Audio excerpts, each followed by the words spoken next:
మనకి అర్థం అవుతుంది. ఇక అమరావతికి చట్టబద్ధ ముద్ర, లోక్సభలో నేడు విభజన చట్ట సవరణ బిల్లు, ఏపీ ఏకైక రాజధానిగా అధికారిక గుర్తింపు. మనకి తెలుసు, ఉమ్మడి ఆంధ్రప్రదేశ్ తెలంగాణకు విడిపోయిన తర్వాత ఆంధ్రప్రదేశ్కి రాజధాని లేకుండా పోయింది. కానీ అక్కడ పరిస్థితులు, రాజకీయ కారణాలు ఏవైతే ఉన్నాయో 2014 నుంచి ఉన్నప్పటికీ కూడా రాజధానిగా, మరి ఏకైక రాజధానిగా అక్కడ ఇప్పటి వరకు చట్టబద్ధత చేయలేకపోయారు. అమరావతి రాజధానిగా ఉంటుందని 2014 ఎలక్షన్ల అనంతరం వాళ్ళు చెప్పినప్పటికీ కూడా అనూహ్య కారణాల వల్ల వైసీపీ ప్రభుత్వం అక్కడ తర్వాత 19లో రావటం, ఆ తర్వాత అమరావతి రాజధాని అనే విషయాన్ని పక్కన పెట్టడంతో ఇక్కడ అమరావతి రాజధాని ఆంధ్రప్రదేశ్కు అంటం లేకుండా పోయింది. కానీ ఇప్పుడు ఏపీ ప్రజలు కూటమి సర్కార్కి పట్టం కట్టారు. జనసేన, టీడీపీ, బీజేపీ కూటమి ప్రభుత్వం ఏదైతే ఉందో ఈ రోజున అక్కడ అమరావతిని మరి రాజధానిగా మరి చట్టబద్ధత కల్పిస్తూ నిర్ణయం అయితే తీసుకున్నారు. దీనికి సంబంధించి పార్లమెంట్లో బిల్లు కూడా పెట్టబోతున్నట్లుగా కూడా దీనికి వచ్చి ప్రచురితం అయింది. ఇక నుంచి ఇక ఆంధ్రప్రదేశ్కి అమరావతి రాజధానిగా చట్టబద్ధం కాబోతుందని కూడా ప్రచురించారు. ఇక ఆంధ్రప్రదేశ్ ఏకైక రాజధానిగా అమరావతి తిరుగులేని చట్టబద్ధత కల్పించే దిశగా కేంద్ర ప్రభుత్వం చారిత్రాత్మక అడుగు వేయనుంది. విభజన జరిగిన పుష్కర కాలం తర్వాత ఏపీ రాజధానిగా అమరావతి పేరును అధికారికంగా చట్టంలో చేర్చేందుకు వీలుగా ఆంధ్రప్రదేశ్ పునర్విభజన సవరణ బిల్లు 2026ను కేంద్రం సిద్ధం చేసింది. ఈ కీలక బిల్లును బుధవారం ఏప్రిల్ 1 అంటే ఈరోజు లోక్సభలో ప్రవేశపెట్టనున్నారు. దశాబ్ద కాలంగా రాజధాని విషయంలో కొనసాగుతున్న న్యాయ రాజకీయ సందిగ్ధతకు ఈ సవరణతో శాశ్వతంగా తెరపడనుంది. రాష్ట్రంలో ఎన్డీఏ ప్రభుత్వం అధికారంలోకి వచ్చిన తర్వాత అమరావతిని ఏకైక రాజధానిగా నిర్మించేందుకు చేపట్టిన ప్రయత్నాలకు కేంద్రం నుంచి ఈ రూపంలో గట్టి మద్దతు కూడా చాలా లభించినట్లు అయ్యింది.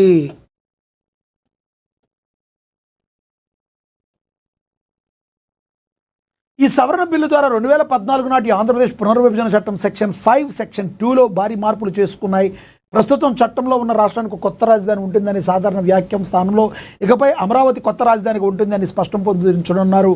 కేవలం పేరును చేర్చడమే కాకుండా ఆంధ్రప్రదేశ్ రాజధాని ప్రాంత అభివృద్ధి ప్రాధికారిక సంస్థ చట్టం 2014 ప్రకారం నోటిఫై చేసిన ప్రాంతాలని అమరావతి పరిధిలోకి వస్తాయని బిల్లులో వివరించారు. దీనివల్ల రాజధాని విస్తీర్ణం పరిధి భవిష్యత్తులో ఎటువంటి వివాదాలకు తావు లేకుండా చట్టపరమైన రక్షణ లభించనుంది. ఈ బిల్లులో మరో ఆసక్తికరమైన అంశం ఏంటంటే, ఈ సవరణను గత కొంతకాలం నుంచి అంటే జూన్ 2, 2024 నుంచి అమల్లోకి వచ్చినట్లుగా పరిగణించున్నారు. అంటే రాష్ట్రంలో కూటమి ప్రభుత్వం బాధ్యతలు చేపట్టిన నాటి నుంచే అమరావతి అధికారిక రాజధానిగా గుర్తింపు పొందినట్లుగా అయ్యింది. ఓవరాల్గా ఆంధ్రప్రదేశ్ ప్రజలందరూ కూడా చాలా హ్యాపీగా ఫీల్ అవుతున్నారు. ఎందుకంటే బయట రాష్ట్రం కానీ బయట దేశం కానీ ఏంట్రా బాబు మీ రాష్ట్రం ఏంటని చెప్తే మా రాష్ట్రం పలానా ఆంధ్రప్రదేశ్ ఏంటి, ఓకే మీ రాజధాని ఏదంటే చెప్పలేని పరిస్థితుల్లో, చాలా దౌర్భాగ్యమైన పరిస్థితుల్లో ఆంధ్రప్రదేశ్ మరి మేము బాధపడుతున్నామని ఎంతోమంది విస్మయానికి గురవుతున్న ప్రజలందరూ కూడా ఈ రోజున మా రాజధాని అమరావతిని గర్వంగా చెప్పుకునే రోజులు వచ్చినందుకు ఎన్డీఏ ప్రభుత్వం ఈ యొక్క అవకాశం కల్పించినందుకు కూడా ప్రజలందరూ కూడా కృతజ్ఞతలు తెలపడాన్ని మనందరం కూడా గమనించవచ్చు. ఇక అదేవిధంగా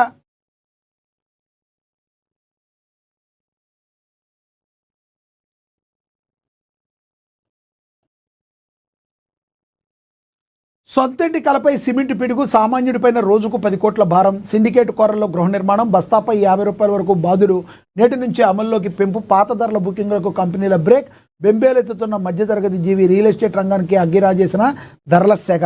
ఏదైతే పశ్చిమాసియా దేశాల్లో యుద్ధ వాతావరణం కారణంగా అన్నిటి మీద చమురు వలన మెయిన్ ప్రధానంగా అన్నిటి మీద అది పడింది. దానిలో ఇప్పుడు మరి బస్తాకి 50 రూపాయల ద్వారా వడ్డన కార్యక్రమానికి మరి శ్రీకారం చుట్టినట్టుగా అయ్యింది. తప్పదిక సొంత గూడు నిర్మించుకోవాలనే సామాన్యుడి ఆశలపై సిమెంట్ కంపెనీలు నీళ్లు చల్లాయి.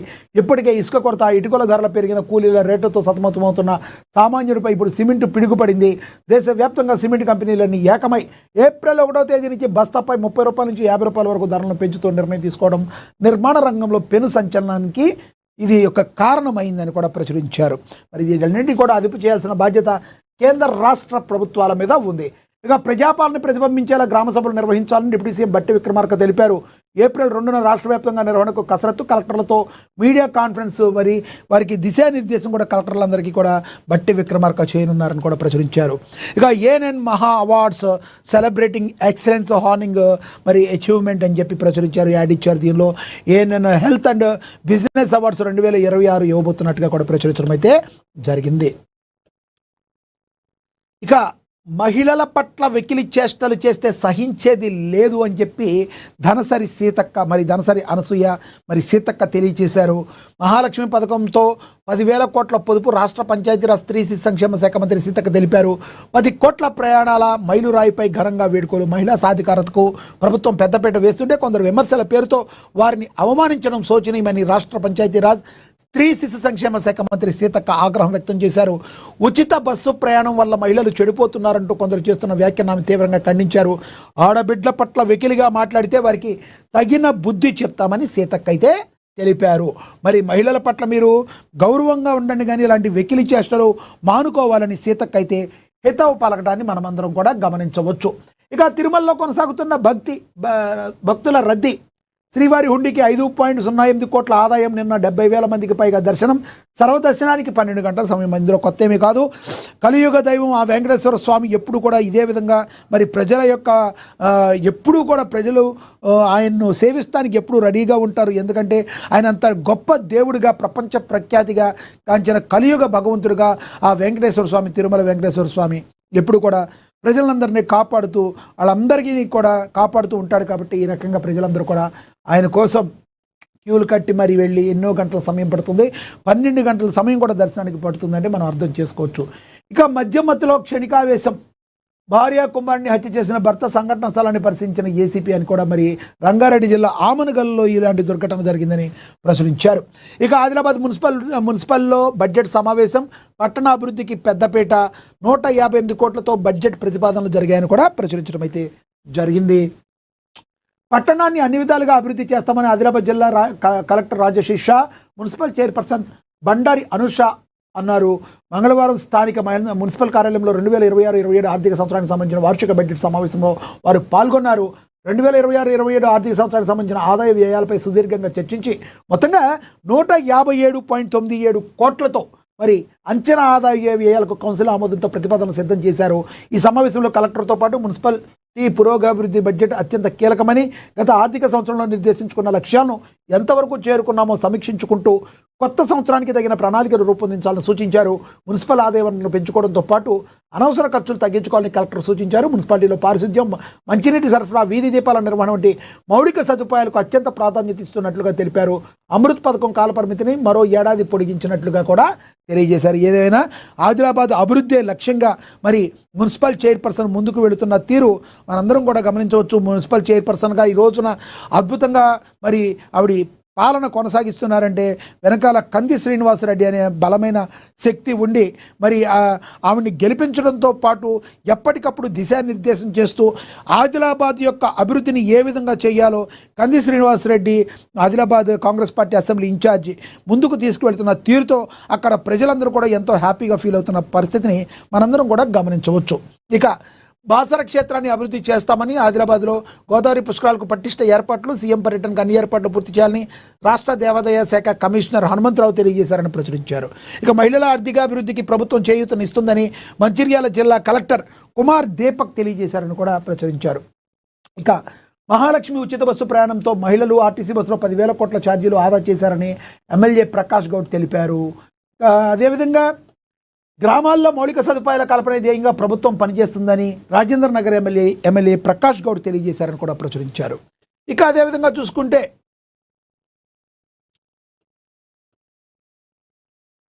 కేవీకే బెల్లంపల్లి ఆధ్వర్యంలో పంట మార్పిడి పైన అవగాహన సదస్సు బెల్లంపల్లిలో మండలం కన్నాల రైతుల వేదికలో మంగళవారం రోజు రైతులకు పంటల విభిన్నీకరణపై అవగాహనపై కార్యక్రమాన్ని కేవీకే బెల్లంపల్లి ఆధ్వర్యంలో నిర్వహించడం జరిగిందని కూడా ప్రచురించడం అయితే జరిగింది.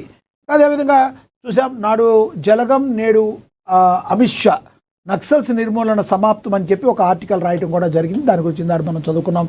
ఇక మందమరిలో దొంగతనాన్ని అడ్డుకోవడంలో మహిళా కార్మికుల పాత్ర భేష్ అని చెప్పి చెప్పడం జరిగింది.